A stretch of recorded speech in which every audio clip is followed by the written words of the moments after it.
Toujours ensemble avec vous. Et là maintenant, c'est les tops de la zone. Un plaisir de recevoir mon ami Moïse Itegua. Ça va Moïse?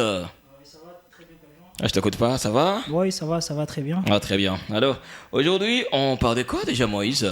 Bon, aujourd'hui, nous parlons de top 5 des guerres les plus ravageuses ou meurtrières de toute l'histoire. Voilà. Les guerres plus ravageuses ou meurtrières de toute l'histoire. On démarre par les top 5? Oui, nous commençons déjà par le top 5. Mais avant de commencer avec le top 5, vous savez qu'on ne peut pas parler de la guerre sans parler de la paix. Parce que le 21 septembre de chaque année, les Nations Unies ont fait de cette date une date qui célèbre annuellement la paix sur la Terre, en essayant un peu de sensibiliser les gens pour adopter des attitudes qui encouragent la paix. Ok. Mais c'est juste un concept parce que ce n'est pas seulement aujourd'hui, ça date de très longtemps, depuis que les gens s'entretuent, je ne sais pas, pour plusieurs raisons. Et des fois, des raisons que moi, je qualifie de superficielles, comprenez un peu. Alors, on ne peut pas parler de la paix sans parler de la guerre. Okay. Et parmi ces guerres, il y a quand même certaines qui ont été vedettes suite au nombre de personnes qui étaient mortes alors durant la guerre en question. Et commençant à la première place, nous sommes en Chine. Nous sommes en Chine en tout cas, avec la révolte de Taiping. Ok. Nous sommes déjà de 1851 à 1864. Alors, qu'est-ce que nous pouvons retenir de cette révolte de Taiping? Vous savez, en Chine, il y a les chefs de Taiping qui croyaient, parce que vous savez, la Chine n'est pas un pays où le christianisme a son mot. Alors, il y a un chef, un roi de Taiping qui se faisait passer pour les frères de Jésus-Christ. Ouais. Et pour essayer un peu de faire gober aux gens cette croyance, il a occasionné cette guerre où il voulait faire croire à tout le monde que la Chine devrait être christianisée. Alors, avec cette révolte, les gens sont révoltés et cela a occasionné des milliers et des milliers de morts. Plus de 30 millions, imaginez un peu. 30 millions. C'est plus qu'un pays. Ouais. De 1851 à 1864. Plus de 30 millions de morts juste parce qu'il y a quelqu'un qui s'est dit, moi, je suis frère de Jésus et du coup, le christianisme doit régner dans ce pays. Top 5, 30 millions de 30 morts. millions, c'est incroyable. En tout cas, ça reste parmi les 5 révoltes ou guerres qui ont été plus ravageuses dans l'histoire de l'humanité. Voilà un peu. Voilà. Alors, on va partir à la 4e position. Ouais, à la 4e position, c'est une guerre très célèbre, parce que si on parle de guerres très célèbres, il y en a deux. Commençons par la première, top 4 alors, c'est la Première Guerre mondiale. Voilà. Nous sommes de 1914. C'est ce qu'on retrouve déjà à la 4e position. 4e position, oui. Ok. La Première Guerre mondiale. Nous sommes de 1914 à 1918. Une guerre qui a fait 4 ans. Ce célèbre conflit déclenché à cause de l'assassinat de François Ferdinand à Sarajevo. L'histoire qui se cache derrière, tout le monde en sait, trop d'ailleurs. Alors, un jeu d'alliance qui a débouché à un désastre européen. Vous savez, en Europe, avec l'époque de, comment on dit, donc la guerre des pouvoirs, on est parvenu à assassiner François Ferdinand, et ce qui a occasionné une guerre mondiale. Et quand on parle de la guerre mondiale, c'est qu'il y a des alliés qui s'allient aux nouveaux alliés. Et c'est là, ça ne commence pas par plusieurs pays, ça commence toujours par 2 ou 3, et chaque pays va essayer un peu d'approcher les alliés, et ce qui va occasionner dans plusieurs pays. Et puis il faut signaler, quand nous parlons de plus de 70 millions, ce n'est pas que c'était dans un pays, c'est une statistique qu'on a faite de tous les pays qui étaient concernés par cette guerre, dont la source a été l'assassinat de François Ferdinand. Voilà. Et cette guerre a occasionné, il faut le dire, 70 millions de militaires ont été plutôt mobilisés à cet effet. Cette guerre aurait fait 25 millions de victimes, pas 70. Donc 70 millions plutôt, c'était le nombre de militaires qui ont été mobilisés pour la guerre en question. Et là, c'est dans tous les pays du monde qui étaient ralliés à la cause. 25 millions, je me dis même il y a beaucoup de pays qui ne totalisent pas cette population, et quand on parvient à perdre facilement 25 millions, c'est pas trop facile. Ça c'est vrai. Alors, à la troisième position. À la troisième position, nous avons la guerre civile russe. Nous sommes en 1997 jusqu'à 1921. Qu'est-ce qu'il faut retenir ici? La guerre russe, il faut savoir, hein, elle reste parmi les guerres qui ont occasionné la mort de des milliers, de plusieurs personnes. Il est connu pour... le conflit a fait près de 9 millions de victimes. 9 millions. Et il est connu pour la lutte pour rendre le pouvoir aux ouvriers. Donc, à l'époque, aux donc en Russie, avec la guerre des communistes et les ouvriers et tout le reste, vous savez, depuis un moment, les tsars russes ont commencé à instaurer en Russie le communisme. Et le communisme, c'est une sorte de pouvoir qui essaie un peu de rendre commun les avoirs de la population. Et beaucoup de gens, bon, en fait, à un moment, ça posait des fois problème. Et il est arrivé les ouvriers qui voulaient prendre le pouvoir.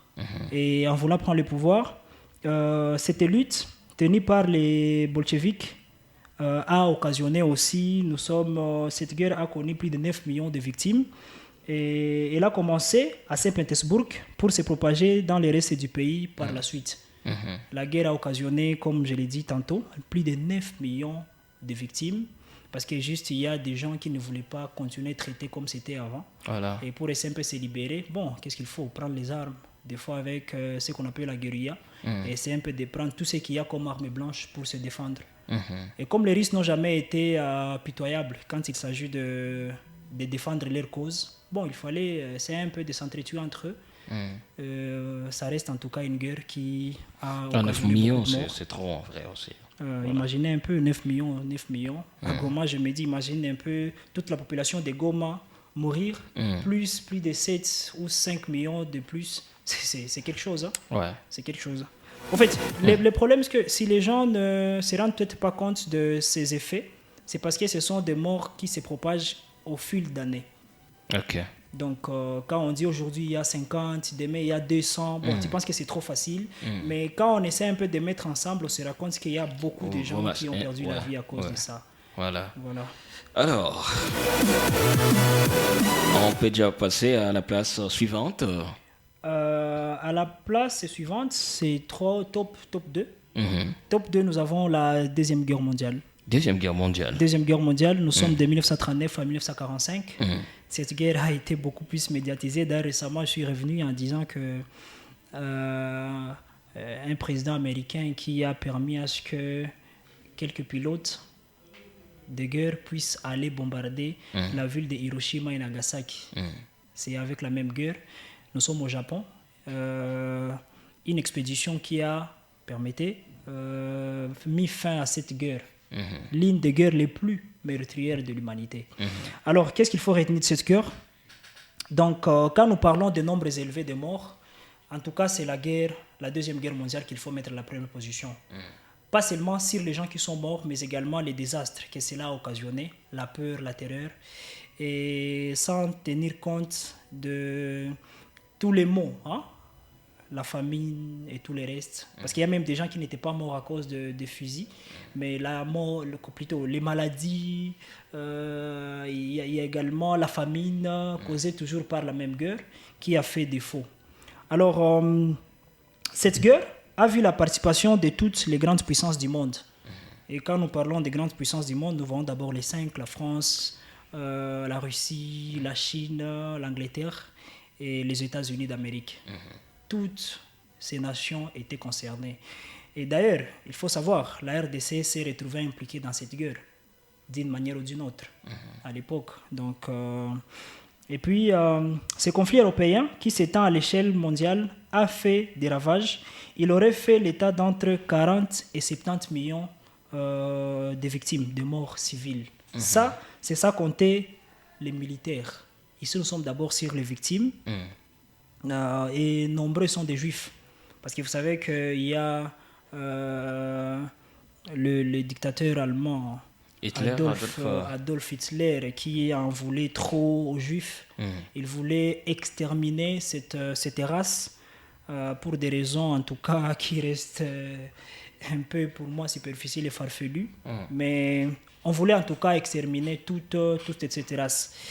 Et parmi eux, en tout cas, 40 millions vers 70 millions de civils, sans compter ou sans tenir compte des militaires qui ont perdu aussi la vie dans cette guerre. Voilà. Et, là, c'est la deuxième position, j'imagine. Alors, la première position, ça va être quoi? Parce que déjà, avec déjà le nombre de morts que vous êtes en train de dire là maintenant, c'est... Je ne sais pas en vrai comment le dire. Ça prouve combien de fois les guerres font laissent toujours des dégâts en vrai, laissent toujours des dégâts. Et si on découvre alors à la première position, si on parle un peu de la première position, c'est-à-dire qu'au-delà de la Deuxième Guerre mondiale, il y a une autre guerre qui a causé plus de morts. En tout cas, il y a une guerre. Il y a une guerre. C'est vrai que ce n'est pas trop médiatisé. Vous savez, aujourd'hui, quand il y a Russie et Ukraine qui essaient un peu de faire une guerre entre eux, ils sont des Blancs, tout le monde en parle. Parce que jusqu'aujourd'hui, on essaie un peu d'ignorer les faits.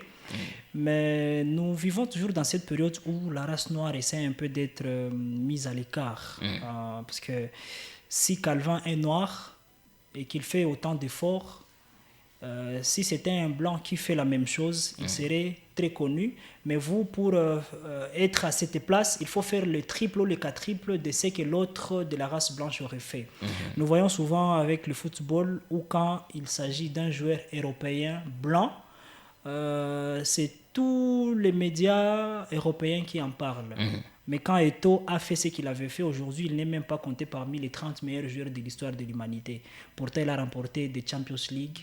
Je ne sais même pas comment est-ce qu'il a raté les ballons d'or.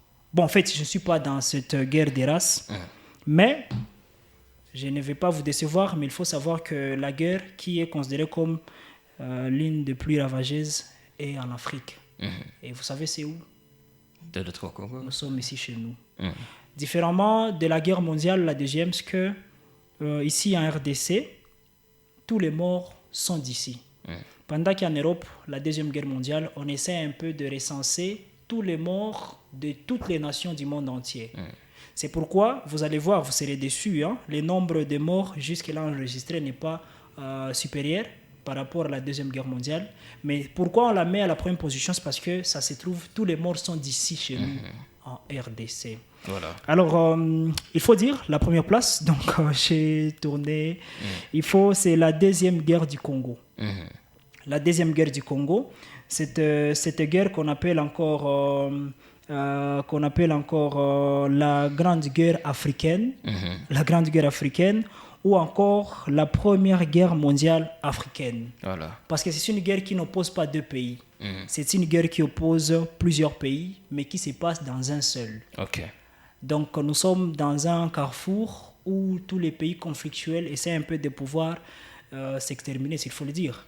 Récemment, j'ai écouté, il y a le chef d'armée burundais qui menaçait d'entrer en guerre avec le Rwanda suite à quelque chose qui s'est passé.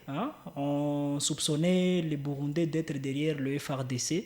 Alors on ne sait pas si les FARDC sont venus pour accompagner les rebelles ou l'armée loyaliste. Bon, en fait, parlons pas politique, mais cette guerre en tout cas, donc s'il faut en parler, l'une des guerres contemporaines les plus meurtrières du continent africain. Depuis son début, nous sommes en 1998, juste après l'accession de Mzee Laurent Désiré Kabila au pouvoir. Le conflit a entraîné plus de 3 à 4 millions de victimes jusqu'en 2002, sans compter ceux qui sont venus jusqu'à aujourd'hui. Parce que c'est la même guerre qui change de nom mais qui revient chaque fois. Parce qu'à l'époque c'était CNDP, ça devient je sais pas qui, et puis aujourd'hui M23. Donc cette guerre se pérennise et continue à croître.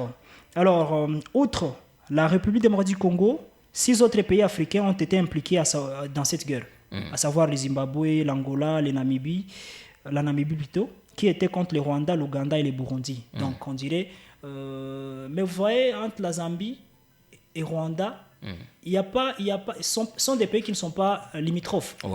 Donc pour arriver, c'est ici, c'est en RDC le carrefour. D'ailleurs, ça doit attirer l'attention. Pourquoi est-ce que tous les leaders africains qui arrivent en RDC, c'est surtout à Goma qu'on vient vérifier. Donc, c'est parce que c'est la partie bon, jusque-là, je suppose qu'il y a un secret qui se cache ici au Nord Kivu, qu'on n'a jamais découvert et que les Européens n'arrivent peut-être pas à nous dire, qui occasionne tous ces morts.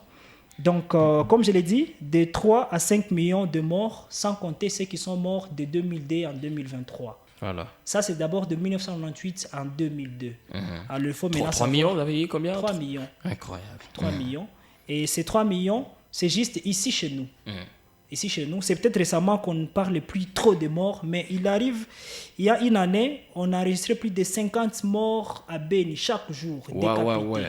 Donc pour ça, c'est devenu comme un truc vraiment normal. Et les gens ne s'inquiètent même pas. Je trouve que c'est normal. La guerre, c'est comme ça. Les Européens ont essayé un peu de chosifier ce qui se passe ici. Mais pendant que la guerre a commencé en Ukraine, il n'y a même pas beaucoup de morts, mais la façon dont cette guerre est médiatisée, c'est comme si c'est tous les Ukrainiens qui sont morts aujourd'hui. Voilà. Je compatis avec le peuple ukrainien, mais je reste aussi réticent par rapport à... Je ne saurais pas me prononcer pendant que ce qui se passe chez nous, personne n'en parle. Voilà. Et quand on en parle, on essaie un peu de faire comme si nous sommes... les oppresseurs. Pourtant, nous sommes des victimes. Voilà un peu. Donc, on peut bien retenir que la première guerre, il a fait beaucoup plus de morts. C'est la deuxième guerre mondiale. Deuxième guerre mondiale. Mais sur ce classement, c'est la deuxième guerre du Congo. Voilà.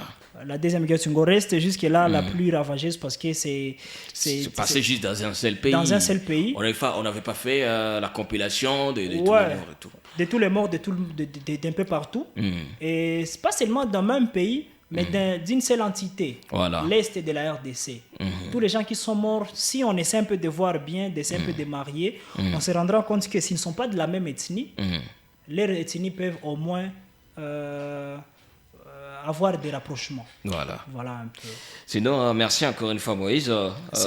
J'espère bien qu'encore une fois, la semaine prochaine, on sera ensemble. En tout cas, c'est moi qui vous remercie. Ça a toujours été un plaisir d'être là, de partager le peu et d'apprendre aussi, parce qu'en partageant, nous apprenons aussi. Voilà, surtout ça. C'est un peu ça. Merci, permettez de vous appeler. Merci, professeur Moïse, pour les détails. En tout cas, pas professeur. Pas professeur, ça c'est beaucoup plus. Il y a beaucoup d'années encore à franchir pour y arriver. Peut-être si on y arrivera. D'accord, mon cher, c'est un plaisir. Merci beaucoup et surtout merci beaucoup à tous ces gens qui suivent Zonar et qui continuent à suivre les émissions. Toujours. Merci beaucoup de nous donner force. Voilà. On se retrouve tout à l'heure.